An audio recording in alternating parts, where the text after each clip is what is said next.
Hello people on the internet, my name is Sarah, or as I'm known on the internet, Sketchbook Sarah, and today I'm going to be talking you through another video about my sketchbook.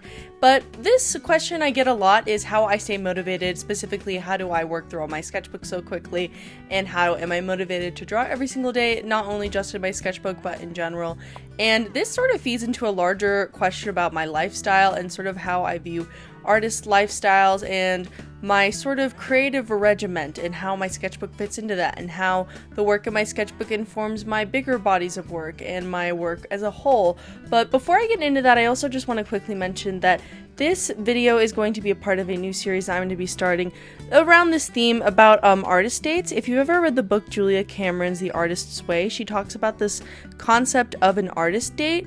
And although I really like the idea of an artist date, I have my quips with and my qualms with the Artist's Way book in general, but I could make a whole separate video on all of my thoughts on the Artist's Way and sort of more in depth on that, which I might do in the future. But if you're unfamiliar with the concept, an artist date is basically like a situation where you go and you spend the day feeding your artistic practice and feeding your creativity, and this can look a lot of different ways. And for me, this artist date I went up to was like a whole trip, and I just treated it like a bit of an artist retreat, and I just prioritized finishing my sketchbook because I only had like 2 or 3 pages left in my sketchbook that were unfinished, so I wanted to make sure I finished that and completed the sketchbook. And this is like my favorite thing I've ever done, my sketchbook wise. Like, I really love my last one, but there were a couple pages that weren't up to par. This one, every single page in my opinion is just beautiful. And one thing that personally really helped me take the pressure off of having to make these like really perfect pages all the time was honestly incorporating more text and more writing, because once I had like writing, I only had to do like just had to do less illustrating overall. But anyway, so I fill up a journal page sketch here, and then I do a sort of crafty, more experimental end to the book, and I am using watercolor. I'll quickly go over my supplies because I get asked all the time. I'm using the Hahnemühle watercolor sketchbook. This is my absolutely favorite sketchbook, and it's in the tan tone paper. And I'm using a base of Winsor Newton watercolor as well as a little bit of white gouache mixed in to make it opaque. And then over top of that, I'm going in with a variety of colored pencils. My favorite are the Polychromos by Faber-Castell. And then as well as I'm using these aqua brushes to apply. I also get asked about what brushes I use, and I carry it all in this case. And then while I'm done with all of that, I will add Sakura white jelly roll pens on top to just add my signature sky swirl patterns, do the works. I wasn't copying from a direct reference photo for this, by the way. I was just sort of drawing what I saw in my head based on what I saw on the drive up here. Sort of like the more I get into art, the more comfortable I am drawing from my head, which is really cool. I remember that being like a big goal of mine when I was younger, was to getting better at drawing from my head and being less reliant on references.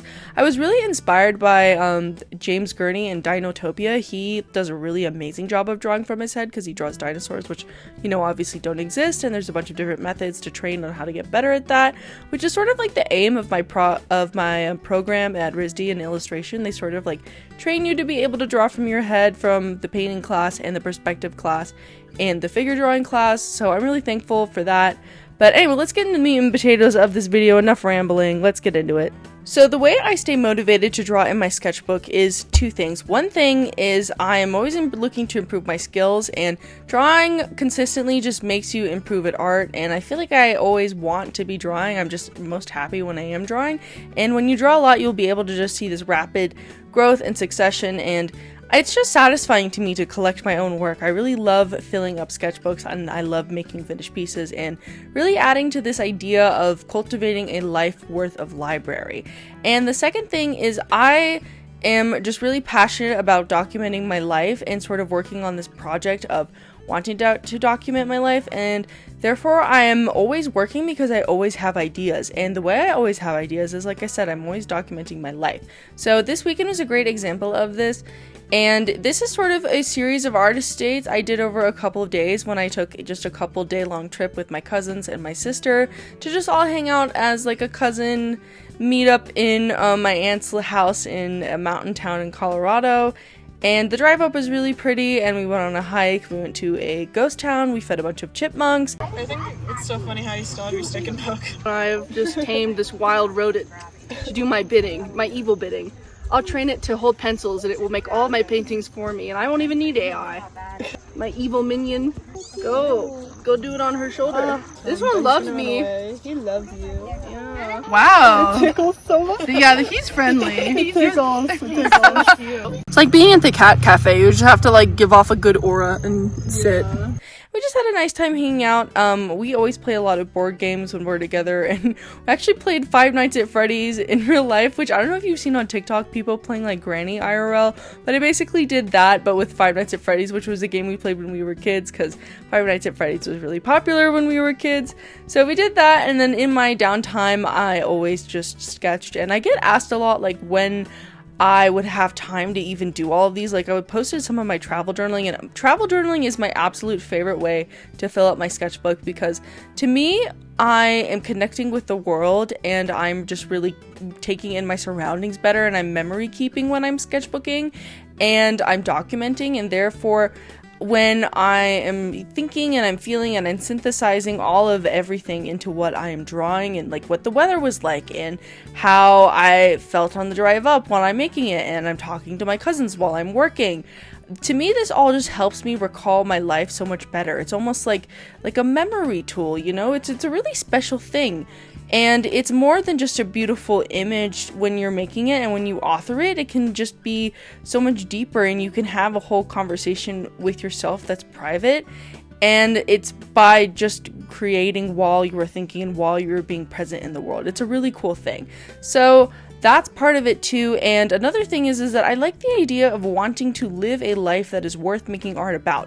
So when you give yourself this assignment of you are an artist and therefore you must go out into the world and find things to be inspired by, you're more likely to find things in your life that you find inspirational and go do them, and then have fun and go on adventures and be out there and be spontaneous and be exciting, and hiking and being out and with nature and hanging out with friends and going to a new cafe. These are all great things for the plot, great things to make art about. That's why I find travel journaling so beautiful and interesting and just compelling to me, is because it's just like the most extreme form of my everyday life. You know, like being on vacation is like the most ideal day you can spend, so making art about it, to me, it's just really fun, and I get to experience a new place, and to me it's like a new challenge. My art personally, for me, is a lot about place.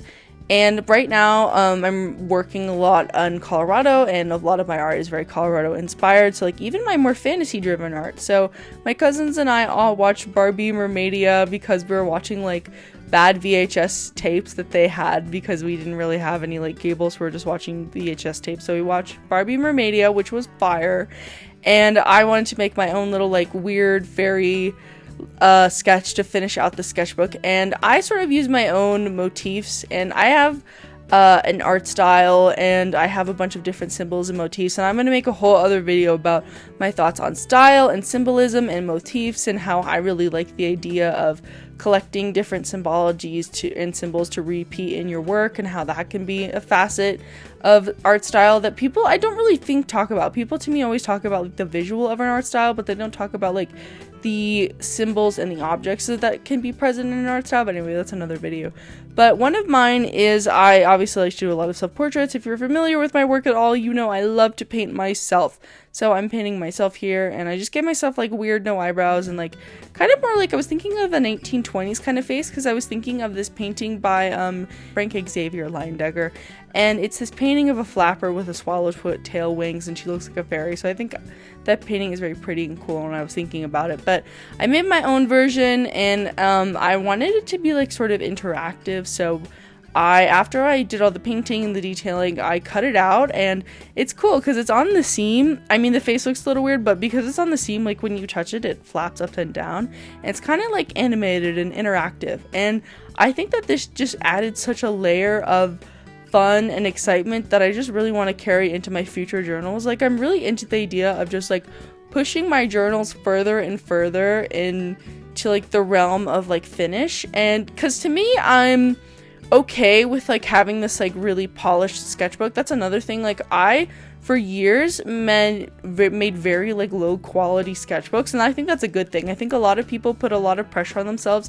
to always be making perfect drawings in their art sketchbooks, and I used to work like that for a time, like, or you know, obviously I was younger, so I wasn't making high quality work, but like I would try to make finished work every single time in my sketchbooks instead of like crappy doodles. And there were other sketchbooks that were just completely filled with garbage. And I think it all serves you at different times, and I don't think that you should really be shoehorning yourself into one thing if you really don't jive with it and it really holds you back in a way. You know, there can be a lot of pressure to be perfect online, and I think that, you know, if you're trying to be a social media artist, that's one thing, but I feel like if you're just trying to be your own personal artist, I think that is much more important than what the algorithm would think. I think that growing as an artist is much more important, and getting your footing down and sort of knowing who you are is so much more integral to your growth long term than like thinking about the Instagram algorithm. And I feel like when you're growing up as an artist, you're having to think about that, whereas like, you know, other artists who are maybe older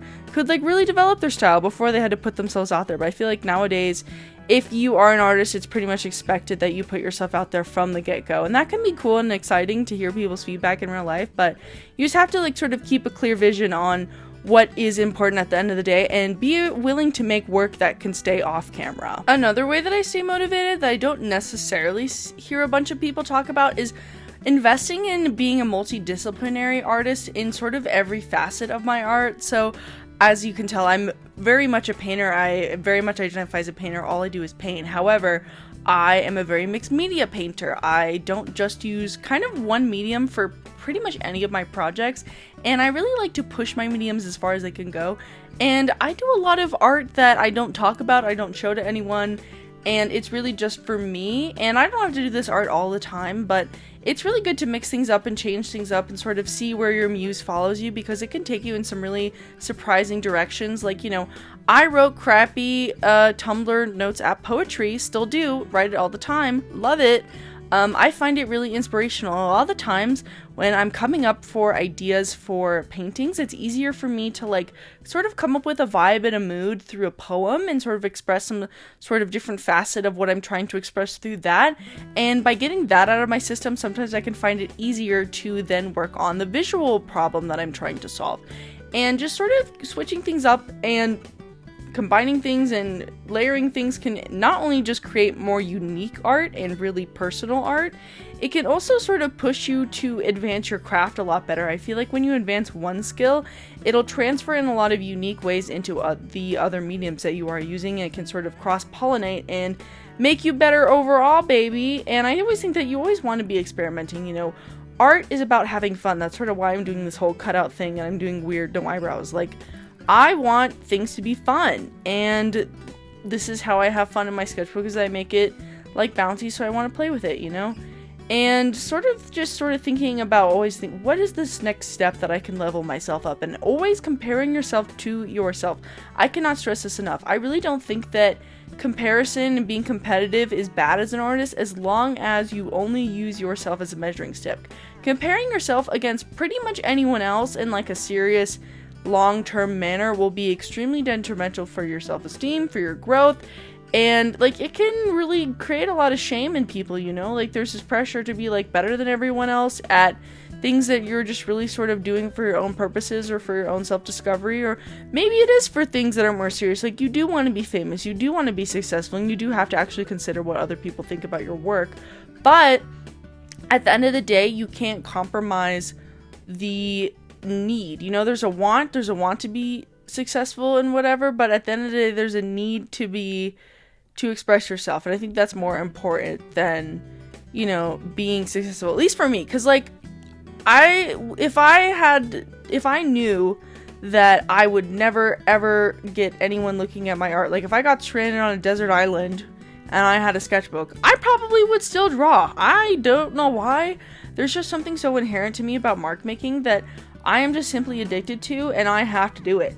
So, you know, that part I personally have solved, and I know a lot of other people don't, and I think that's completely fine. You know, we're all different, and I don't have this drive for a lot of my other hobbies, but that doesn't make me any less passionate or successful at it. I think that we all just have different drives, and it expresses themselves in different ways, and that's another thing. I don't think that you either have to beat yourself up either for not drawing every day. I mean, I hammer it home all the time that if you want to improve, you should be drawing every day. But I also know that that's not how everyone works, and that doesn't make you a bad artist. This is just what I do and what I have found successful, but you know, there's also a lot of different ways to be successful, and I think that at the end of the day, you just always have to really do soul searching and figuring out what you do. I'm always really preaching self-reflection. That's why I do like the stuff I like journaling and I like drawing, because it is just all self-reflection.